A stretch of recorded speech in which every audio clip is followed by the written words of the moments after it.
How are you? Hello. Good afternoon, everybody. It's a full room today.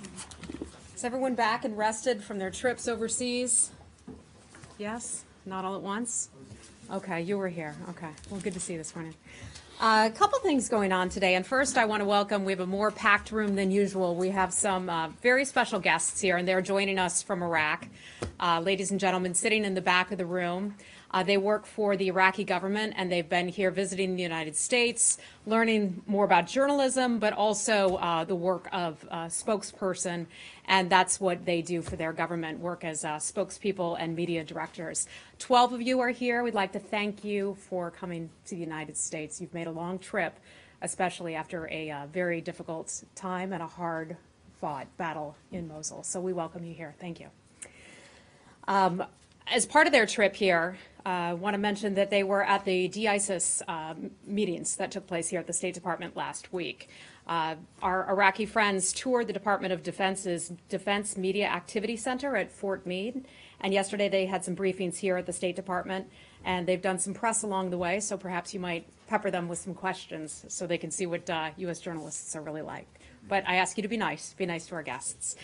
They also did a joint press briefing with the coalition spokesperson, Colonel Ryan Dillon, and we are honored to have our Iraqi partners and friends here, especially so soon after that Mosul victory. So welcome to the State Department. Second thing, I know that a lot of you have asked a lot of questions about Middle East peace and the State Department's cooperation and coordination with the White House, specifically the President's Special Representative for International Negotiations, Jason Greenblatt, and also Mr. Kushner. Yesterday, a team from here, myself included, we went over to the White House and sat down with Mr. Greenblatt and his team and learned a little bit more about what they're doing from our point of view and from their point of view. So we want to thank them for inviting us over to the White House for that meeting. He provided us with a short readout on the meeting that he held, the meetings that he held last week in Israel. So let me just go over a little bit of that with you. Mr. Greenblatt continued efforts to advance President Trump's goal of a comprehensive Israeli-Palestinian peace deal. I don't have any additional travel to read out for you at this time, but Mr. Greenblatt plans to provide regular visits to the region and coordinate with the Department of State and also the National Security Council. At the conclusion of Mr. Greenblatt's visit, it coincided with a terror attack that took place at Temple Mount Harim al-Sharif that left 2 Israeli police officers dead and 1 wounded, and that dominated the news cycle while he was there. The horrific attack should not detract from the push for peace, but rather remind us all that more so that there is a need for peace. We can't let the actions of a few undermine the prospects for both Israelis and Palestinians to secure a more peaceful and prosperous future. To that end, last week, Mr. Greenblatt helped senior Israeli and Palestinian officials reach important agreements on key issues of water and electricity that will make the lives of both people materially better. We continue to urge the parties to undertake efforts to promote an environment that is conducive to advancing peace, and that the 2 agreements are another indication that mutually beneficial arrangements can be made. We hope they're a harbinger of things to come, and we'll keep you apprised of future progress and also travel from Mr. Kushner and Mr. Greenblatt. And then finally, a third thing I'd like to bring to your attention. You may have seen what took place in Turkey in recent days, and the United States strongly condemns the arrest of 6 respected human rights activists and calls for their immediate release. This includes Amnesty International's director in Turkey, Adil Isser, and several foreign nationals. Prosecutions like these with little evidence or transparency undermine Turkey's rule of law and the country's obligations to respect individual rights. We urge Turkish authorities to drop the charges, release those who've been detained, and remove the provisions of the state of emergency that allow indiscriminate prosecution of individuals. So we will continue to keep an eye on that. And with that, I'll take your questions. Matt, do you want to start? Thanks. I'm sure we'll get back to Middle East and Turkey, but I want to start with Iran and yesterday's certification. Can you put this into very plain English? Does the administration believe, yes or no, that Iran is complying with the terms of the JCPOA? So we had sent the notes up to Congress certifying that Iran is in compliance with the JCPOA. However, the United States firmly believes that it is in violation of the spirit of the law with regard to a important part of it. And part of what the JCPOA agreement says is it's supposed to contribute to regional and international peace and security. And we believe that some of the actions that the Iranian government has been involved with undermines that stated goal of regional and international peace and security. Iran remains, and we all know this, one of the most dangerous threats to the United States, not only our interests here around the world, but also to regional stability. And I've got a whole list of things that we can go over here that Iran is responsible for. Their full range of activities extend far beyond the nuclear threat, and I think we are all full aware of that. Ballistic missile development and proliferation, support to terrorism and militancy. It's complicit in the Assad regime's atrocities against its own people, unrelenting hostility to Israel that continues and has continued for quite some time. They have consistently threatened freedom of navigation, especially in the Persian Gulf. Cyber attacks on the United States, and I can go on. I mean, these are no surprise, and this is something that this administration wants to get Iran to try to adhere to the spirit of that agreement, the regional, international peace and security. Okay, but when you said, I just want to clarify one thing, you said that the spirit, they're violating the spirit of the law first time. You mean agreement? The agreement, yes. Okay. And then this is not related to that, but it's Iran. Is there any update on the Chinese American? Yeah. Who's Mr. Xu Yiwang, so we are aware of the reports that Mr. Xu Yiwang, a U.S. citizen, has been detained in Iran. For privacy reasons, we can't really get too much into the specific details of that case. As you all know, one of the things we consistently say here is that the safety and security of U.S. citizens remains a top priority for this administration, I would think for all administrations here in the United States. We continue to use all means at our disposal to advocate for U.S. citizens who need our assistance overseas, especially for the release of any unjustly detained U.S. citizens who are held overseas. Mr. Xu Wang is a United States citizen. We remain very concerned about his case, continue to keep an eye on that. As you all know, we don't have folks on the ground there. We work with the Swiss Foreign Interest Section. They are considered to be our protecting power in Iran, and they have granted consular access to Mr. Wang. So we've regularly sought that consular access to him, and the Swiss have visited him now 4 times. So, do you know when you guys were informed of his arrest? Because it's not. Yeah. It's almost, I would say, rare for Iran to allow consular access since they don't recognize dual citizens, usually when they're Iranian Americans. Is it your understanding that because he's Chinese American and not Iranian, that's why they're letting My the Swiss understanding is that he's American. He's not a dual citizen of China and the United States. He's. And do you know when it was that you found out, were notified about his initial arrest? I can check into that for you. I don't have an exact date in front of me. Anything else on Iran? Hi, Carol. Where you started? This morning you said specifically, you mentioned Mr. Wang, the Namazis, you said, and all other U.S. citizens who are detained wrongfully in Iran. Could you tell the American people how many other U.S. citizens are detained beyond those 3? I can't at this time. The United States cautions American citizens against travel there. There are certain nations where if an individual is a dual nationality, dual citizenship, that Iran does not, like other countries, sometimes does not acknowledge that and accept that somebody is a dual national. They think of them as a full national of their country. We caution people to avoid that country and for the obvious reasons. Well, why won't you give a number? I understand you can't, for privacy reasons, give names, but why can't you give a number or a rough number, more than a dozen? I wouldn't give any kind of an estimate at all. If I have something specific for you that I can give to you, I certainly will. Thanks. Let's stay on Iran. Okay. Hi, Saeed. Hold on 1 second. Pardon me? Can we go where you started on the Middle East piece? Let's come back to that. Let's stick with Iran first, please. Hi. Sir, so can you say, you certified the compliance last night, but did the administration also sign a round of sanction waivers to keep the deal in place as well? Yes. So sanction waivers, there are some that are in place right now. I can definitely confirm that. So was there a signing last night, though? I know there's a deadline, I think, today. Well, we are in compliance with our end of the deal. We had until until I believe it was midnight to certify that and then provide the information to Capitol Hill, and that was all done. Okay.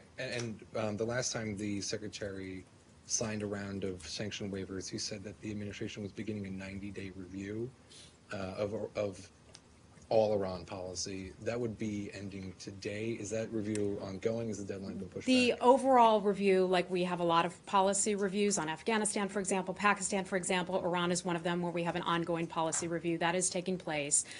We believe that while Iran is in compliance with the JCPOA, that there's still a lot of things that Iran is doing that's very troubling to this administration, and so we're going to try to push on that on the Iranian regime to stop its destabilizing activities. So, one last question. Yeah. When the secretary signed the certification last time, he also said that he criticized the deal, saying that it kicked the can down the road of a non-nuclear Iran. So is it the position of the administration then that Iran should never be allowed to have any nuclear energy whatsoever? I think nuclear energy and nuclear weapons are different matters. I'm not an expert in that area in particular, but they are separate matters. So you would accept a nuclear-powered Iran, but not one that had a... I'm not going to get ahead of what the policy review is going to contain that has people at the White House and people here at the State Department and others all involved in that, so I just don't want to get ahead of anything that they're going to do. Anything else on Iran? Yeah. Hi. When it comes to the Secretary's engagement with European partners who are also part of the JCPOA, the administration was talking about how it wanted to get stronger enforcement and perhaps, in a sense, almost an addendum to the current agreement when it came to some of the sunsets.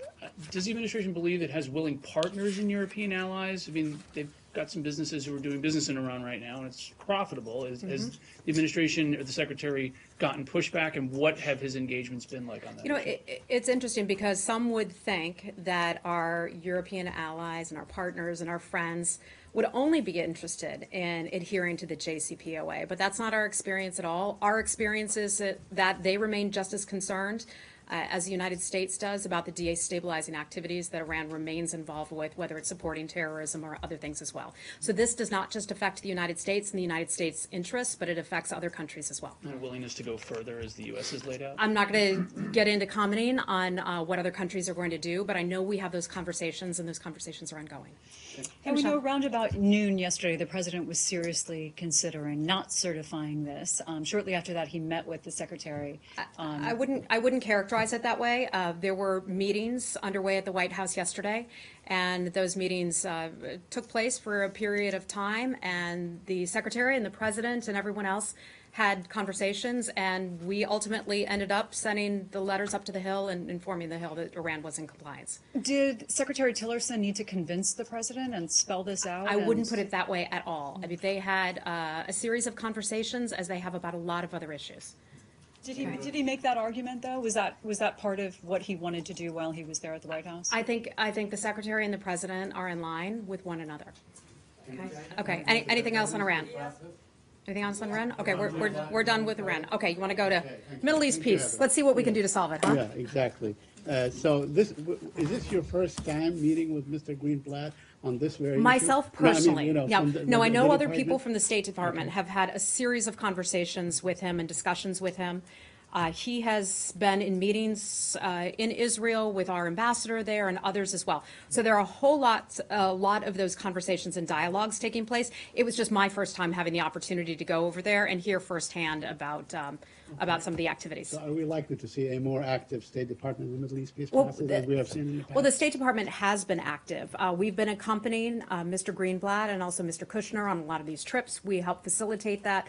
We help provide some additional expertise and backup. And they're very generous. They like to work with us. We like to work with them. And he's extremely hospitable, so we invited our team over, and we just went over to, say hi and learn more about what he's going to be doing. I have just a couple more. Yes. Yesterday, the Israeli Prime Minister Benjamin Netanyahu told the French president that he's skeptical about the Trump administration peace efforts and peace process. Do you have any comment on that? He does not like that kind of engagement. I'm not aware of the Prime Minister's comments. This is the first I'm hearing of them, but I know that we have a very good relationship with Prime Minister Netanyahu, and we have this administration has talked a lot about the importance of promoting peace between the Israelis and the Palestinians. And finally, I want to ask you about Al-Aqsa closure.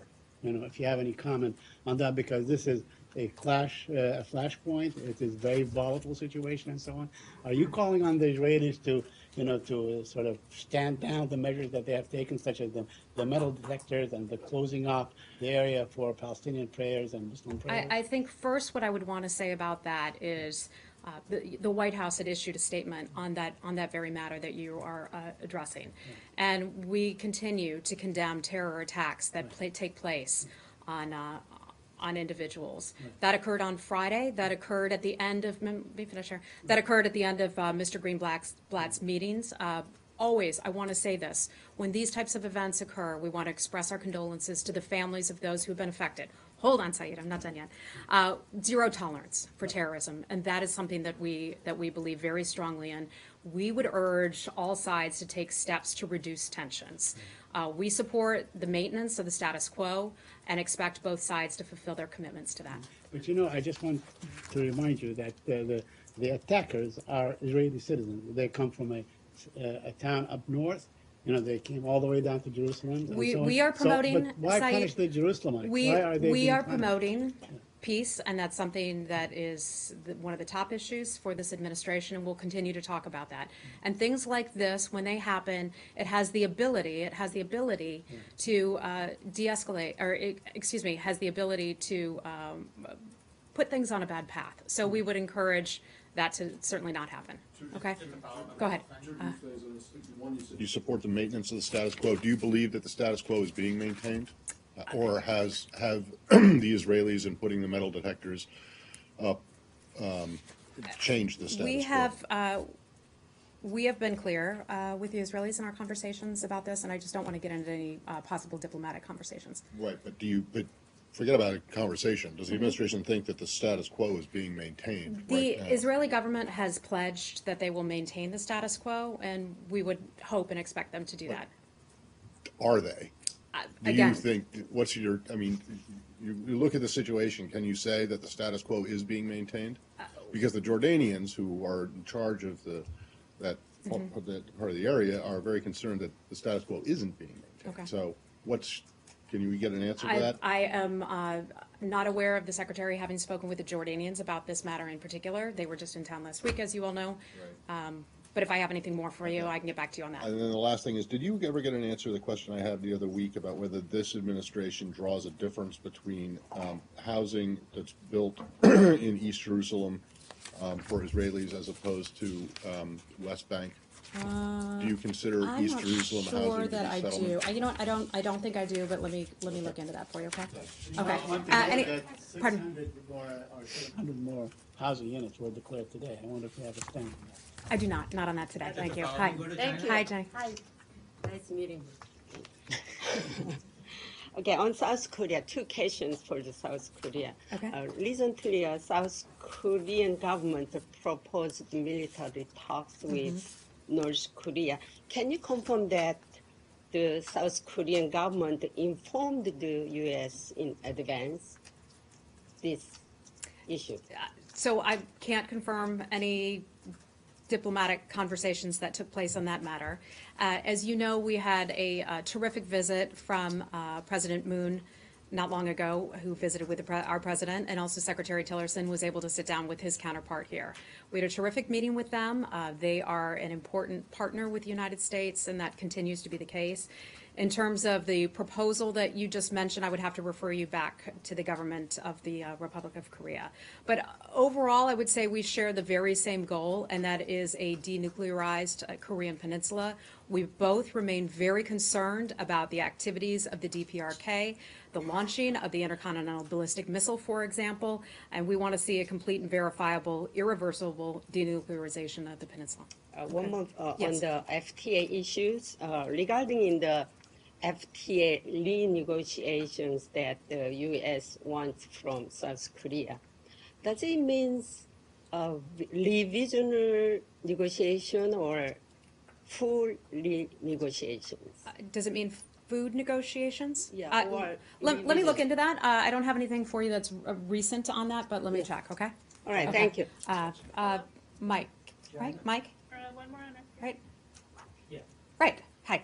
Nice. We haven't met before, but yes. Michael Lavers from Yes, the Washington good to see Blade. I'm wondering if you have any comment on the most recent comments that the president of Chechnya made about the ongoing crackdown against gays and lesbians in Chechnya. And then second, as a follow-up to that, can you explain why the secretary has not publicly commented on the situation as of yet? I know the State Department has, but not the secretary specifically. Any reason why? So first, let me say, we are certainly aware of those comments that were made. Those comments on the part of the Chechen president were very concerning and also upsetting to us. The United States and we here at the State Department have spoken a lot about concerns about the treatment of LGBTI people in Chechnya. Some, as the person you had mentioned, went so far as to well, I'm not going to repeat some of the things that he said because it was so horrific. We have called on Russia to hold a federal investigation into that matter, and we have those conversations at the highest levels. Human rights is something that's very important to us. We continue to speak about that from this position here at the podium, and part of my job is speaking on behalf of Secretary Tillerson and speaking on behalf of this department, and let me just reassure you that that is something that's very important to us. Thank you. Hi. So the meeting yesterday, afterwards, we're still hearing Russia making the threats about retaliation.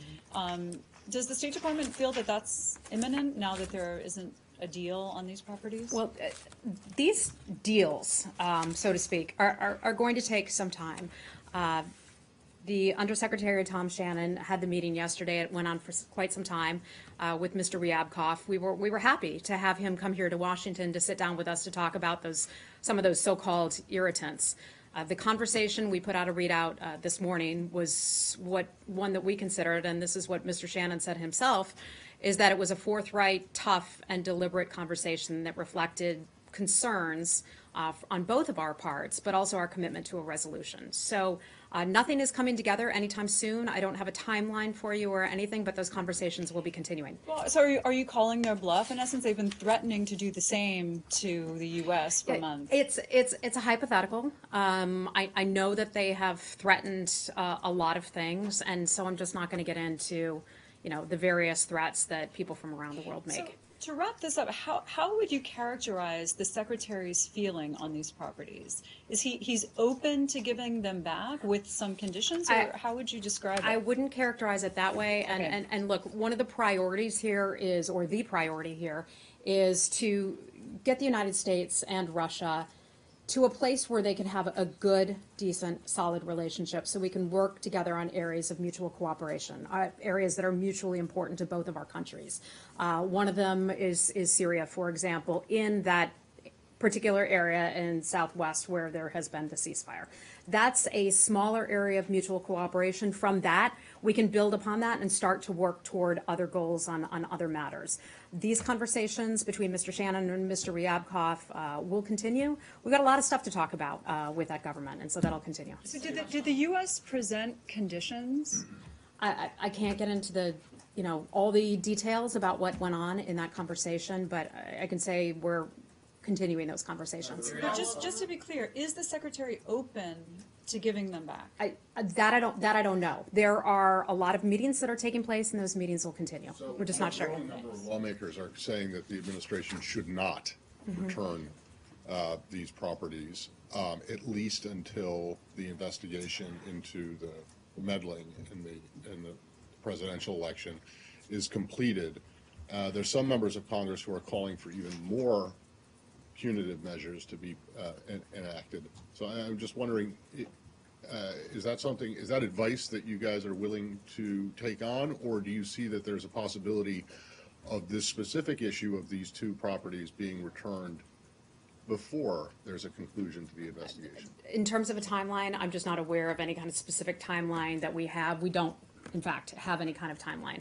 I know that members of Congress have sent letters to the Secretary and other people here in this building, and so we just gather those letters, take a look at them, and that's then between the Secretary and those members of Congress. But you don't know if he has a position that is the same as those members of Congress. In other words, you don't know if he is saying, yes, a resolution ultimately will involve the Russians getting back the properties, but that's not going to happen As you know, we have until- hundreds of members of Congress who all have very different opinions on subject matters. Well, I don't know of any member of Congress who's actually saying, give them back right now. Well, my Are point they? is, a lot of members of Congress all have different opinions, and so I'm not going to say that the secretary shares the opinion of any one over the other. Well, forget about the opinion. How about the question? The question then would be, does the secretary think that it would be inappropriate to return these two properties before the investigation into the election? Again, that's interference? something that is in part taking place on Capitol Hill. I think the secretary is stepping back and taking a look at this issue separately. One of the bigger overarching issues is we need to be able to get our relationship on a better path. As the secretary talked about, it's at a low point. Last one. Do you know, have the Russians asked to go and visit or take a look at their properties? Because to it's see- nice out, they want to get outside, they want to get out of DC I and was New going to York. ask you to do a briefing out there. I'm just wondering, have they asked to inspect these properties? Not that I'm aware of. Not that I'm aware of. If I could clarify this, please. The administration, or the White House, made an argument only days ago for why they're open to giving these properties back. They laid out this argument. So by not going back to that argument, are you saying that the secretary isn't aligned? I think our goal, and as you all can understand, diplomatic conversations can be sensitive matters. And sometimes I'm not able to give you, and other people in the building aren't able to give you all the details and information that you want. We want to preserve the ability to go back and speak with the Russians and do what we need to do to get our relationship on a better track. And part of that means looking for additional areas of cooperation. Part of that means trying to smooth out the differences in terms of some of the so-called irritants that we have with other nations. But does so is the secretary in agreement with the White House on that argument or not? Michelle, I think I've covered it, so let me just leave it there. Okay. Hi. Ukraine. Okay. Russian-backed rebels in East Ukraine have proclaimed the creation of a new state. And I'm not going to attempt to say it, but Little Russia translated. Could you comment? Yeah, so here's what we had heard, that the so-called separatists, and notice I call them so-called separatists, want to see a new state. That new state would be in place of Ukraine. That is something that's certainly an area of concern to us, but I just don't, beyond that, I don't want to dignify it with a response. And you don't think Pardon? that that's a good idea? I, What if they wanted to call it, say, Centerville? I mean, yes. Yes. Hi, Dimitri. Slightly different Dimitri subject. wants to know about Russia. Welcome back, Thank you. Dimitri. I wanted to ask you something about your guidance, your readout of the meeting. Okay. Why was it necessary to mention their intent to convene a new bilateral consultative commission on the New START? Up until very recently, both sides were stressing that the implementation of the New START was going on perfectly, or very well, despite all the differences and whatnot. Has any new problems arisen? Why was it necessary? Why is it necessary to convene a commission? That's part one. And Okay, part let two, me answer your first question first, 'cause I'm not so good with multiple five-part questions here. So in terms of that, I know that Mr. Undersecretary Shannon looks forward to speaking with his Russian counterparts on possible areas of interest and other meetings coming up. I don't have any specific meetings or dates or anything to announce at that time, but that's one area where they could come up with additional talks to have. Okay, second part. And the other part was the strategic stability talks. That dialogue. That took would be, place- I would give you the same answer on that. I don't have any specific meetings or dates or anything to provide you at that time, but we're just going to keep an eye on that, and that's something that I know we're willing to have conversations Would you like about. to do that on a regular basis. That I can't comment on. I don't want to get ahead of any possible conversations, okay? China, India? Okay, yes, sir, hi. Sir. Tell me your name again. Ali. Ali, right, sorry, thanks. Ali from Airwinds TV. The U.S. Commission on International Religious Freedom expressed grave concern on the situation of religious freedom and human rights in India, and especially about the killing of minorities for eating beef and Indian forces' brutalities in Kashmir. So they wanted to go to India, the U.S. Commission, a panel of U.S. Commission, but the Indian High Commission here denied their visa and said they won't allow U.S. Commission to go to India to monitor the actual situation there. So do you have anything to say on that? You know, I'm not aware of the specific subject that you were bringing up about people getting in trouble for eating beef. So let me look into that and get back to you. I sent this question to your press team like day before yesterday. Oh, perhaps you did. Okay. That doesn't necessarily mean that I see everything that comes into our press team. Okay, last question. I Go have right one more ahead. question. Thank you so much. There are so many media reports in Pakistan about Dr. Afridi, the released Dr. Afridi. So what kind of efforts and what kind of discussion with the Pakistan on it? You know, I haven't had that conversation recently with the people who are people here internally who've handled Pakistan.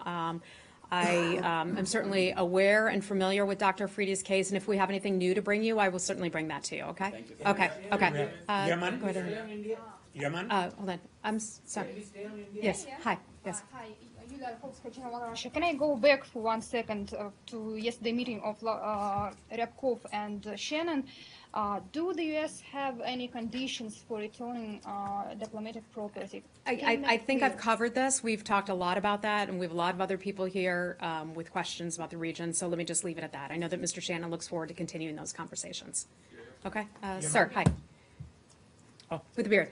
Hi. Thank you. How are you? What's your name? My name is Grigory Dubovitsky. I'm from Russian news agency RIA Novosti. Let's just do a show of hands here. How many folks do we have from Russian media? I guess 1, three. 2, 3. Okay, got it. All right. So the question about Syria. See, freedom of the press. It's a good thing, isn't it? Yes, it is. We love that. So welcome. Okay, so my question is about Syria, that Mr. Ryabkov confirmed us that Russia and the United States may hold talks on a second ceasefire agreement for Syria. I'm sorry, say that again?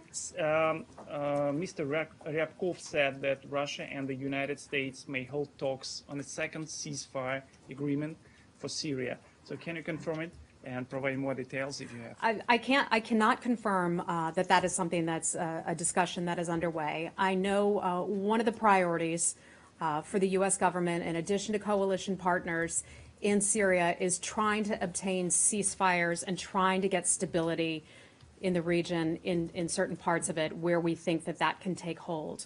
Part of the reason we want to do that is to be able to get humanitarian assistance in that is so desperately needed by folks there. So we are working to do that. We are pleased so far with how the ceasefire has been working in southwestern Syria, and at some point hope, if and when the time is right, that that's something that could potentially expand elsewhere. Okay? Okay. Yeah. Hi, sir. Yes. Tell me your name, please. Jaffrey with Al Mayadeen TV. I'm not with the Russian staff here. You're from India, sir? You're from India. Yes, thank you. A UN jet was carrying a team of journalists into Yemen, and they were prevented from entry by the Saudi coalition. I'm sorry, who was bringing journalists into Yemen? United Nations. The UN was, okay. Yes. The journalists were, they couldn't enter. Does the U.S. have a policy of denying journalists access to troubled areas? Certainly, as a general matter, certainly not. Well, in this particular The case. United States is incredibly open to the media. As you know, we've had media in bed with our U.S. forces around the globe and other places. I'm not familiar with the particular example that you brought up. I don't know if these were U.S. reporters going into Yemen. That would be the government of Yemen's decision, I would think, whether or not to allow certain people in. But I'm just not aware of that, so I don't want to comment on that particular question because I just don't have all the details. Okay, thank you, sir. Do you have any comment on the general situation in Yemen right now, particularly as it relates to cholera and famine? Yeah. Goodness, we announced quite a bit of money that went out from USAID to Yemen to help with cholera and also food scarcity of resources, and that's been another major concern of ours. I don't have the cholera numbers in front of me, but there have been far too many deaths as a result of cholera. One of the problems in a country like Yemen is not so much where they don't have food, but rather it's because so much of that food and aid is prevented from getting to the people there because of the the fighting on the ground. So one of the things that we do is we try to push for greater access to be able to get the Yemeni people the food and supplies and health care that they need. And that would also include clean water, and that's kind of loops in cholera. But I can try to get you the latest numbers on those unfortunate deaths, if you like. Okay. Okay. I'm going to have to do last question. Yeah. We had a lot of India questions today. Thank you. Okay. I'm the first person who met you and gave you my card when you came and sat there as an observer. Thank you. Okay. And China yesterday briefed a lot of diplomats about the condition, the border conditions with India, and including the U.S. Diplomat. So what did they share with you, if you can say, or what is the U.S. position now on the tense situation on the border between India and China? Yeah, I know that thank you for your question, and thank you for your kind welcome when I first came on board here. I know that the United States is concerned about the ongoing situation there. I know we believe that both parties, both sides, should work together to try to come up with some better sort of arrangement for peace, and I'll just leave it at that right now. We got to go, guys. Thank you so much. Please take a moment to welcome our Iraqi friends. Ladies and gentlemen, thank you so much for coming to the United States. And my stepmom's here in the audience, so lots of friends here. Thank you, everybody.